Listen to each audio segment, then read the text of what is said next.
அஸ்ஸலாமு அலைக்கும் friends, welcome to Nafisa cooking of yours. இன்றைக்கி வந்து பிதிகம் பருப்பு எப்படி செய்கிறதுன்னு பார்க்கலாம் வாங்க ஃப்ரெண்ட்ஸ். ஈஸியாக சிம்பிளாக. அதுக்கு வந்து முதல்ல வந்து ஒரு குக்கரை வச்சு அதில் வந்து ஆயில் ஊற்றிட்டேன். இப்போ வந்து வெங்காயம் போட்டுக்கிறேன். சின்ன சின்னதாக ஆட் பண்ணி வச்சுருக்கேன். அதில் வந்து வெங்காயம் ஊற்றிட்டேன். அது நல்லா ரோஸ்ட் ஆகட்டும் ரெட் கலரில். பாருங்கள் ஃப்ரெண்ட்ஸ், நல்லா ப்ரௌனிஷ் ஆகிடுச்சு. இப்போ இதிலே வந்து நான் வந்து ஒரு ஸ்பூன் இஞ்சி பூண்டு விழுது சேர்த்துக்கிறேன். அது கூட நல்லா ரோஸ்ட் பண்ணிக்கோங்க. இப்போ அதுவும் நல்லா ரோஸ்ட் ஆகிடுச்சு, இஞ்சி பூண்டு விழுந்தும். இப்போ இதிலே வந்து கொழும்பு மிளகாய் தூள் இருக்கு இல்லையா, அது வந்து ஒரு 2 ஸ்பூன் போட்டுக்கிறேன். உங்கள்கிட்ட இல்லைனாக்கா மிளகாய், தனியாத்தூள், மஞ்சள் பொடி அதெல்லாம் சேர்த்துக்கோங்க. இப்போ நல்லா ப்ரௌனிஷ் ஆகிடுச்சு அதுவும். அதுக்கப்புறமா உருளைக்கிழங்கும் நான் பிரிக்கக்காயும் 2யும் சேர்த்து போட்டுறேன் இதுலேயே. இது நல்லா எண்ணெயில் ரோஸ்ட் பண்ணிட்டிங்கனாக்கா உங்களுக்கு வந்து சூப்பராக இருக்கும்.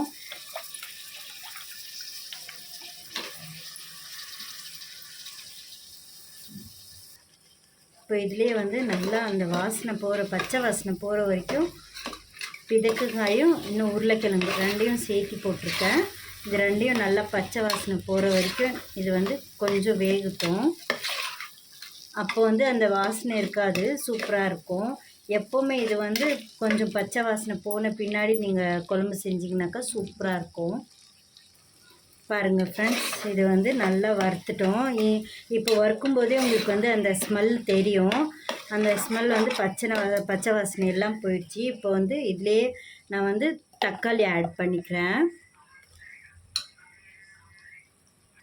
நான் வந்து 2 தக்காளி ஆட் பண்ணியிருக்கேன். நல்லா ஃபைன் பேஸ்ட்டாக அரைச்சிட்டேன்.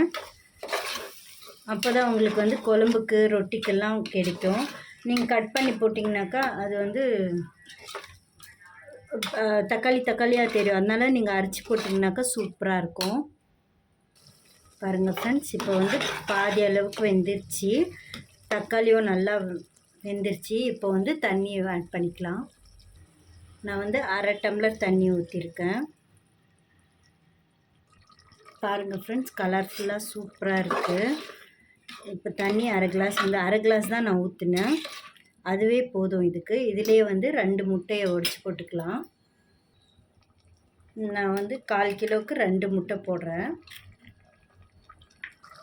பாருங்கள் ஃப்ரெண்ட்ஸ், 2 இல்லை நான் 3 முட்டை வந்து உடைச்சி போட்டிருக்கேன் இதில். இப்போ வந்து இது வந்து எதுவுமே தொட வேணாம், கரண்டி போட்டு ஆட்ட வேணாம். அப்படியே வந்து மூடிய விசில் போட்டுடலாம். இப்போ வந்து வாங்க ஃப்ரெண்ட்ஸ், ஓப்பன் பண்ணி பார்த்துக்கலாம். 2 விசில் வந்துடுச்சு. சூப்பராக வெந்திருக்கு. கலரும் சூப்பராக வந்திருக்கு. பாருங்கள் பருப்பு அப்படியே முழுசாக இருக்குது. நான் 2 விசில் தான் விட்டேன். 2 விசில் கூட இல்லை, 1.5 விசில் விட்டேன். சூப்பராக வந்துருச்சு. அவ்வளோதான் ஃப்ரெண்ட்ஸ். வாங்க ஃப்ரெண்ட்ஸ், சர்வ் பண்ணிக்கலாம். பாருங்கள் ஃப்ரெண்ட்ஸ், சுட சுட பிதிக்காங்காய்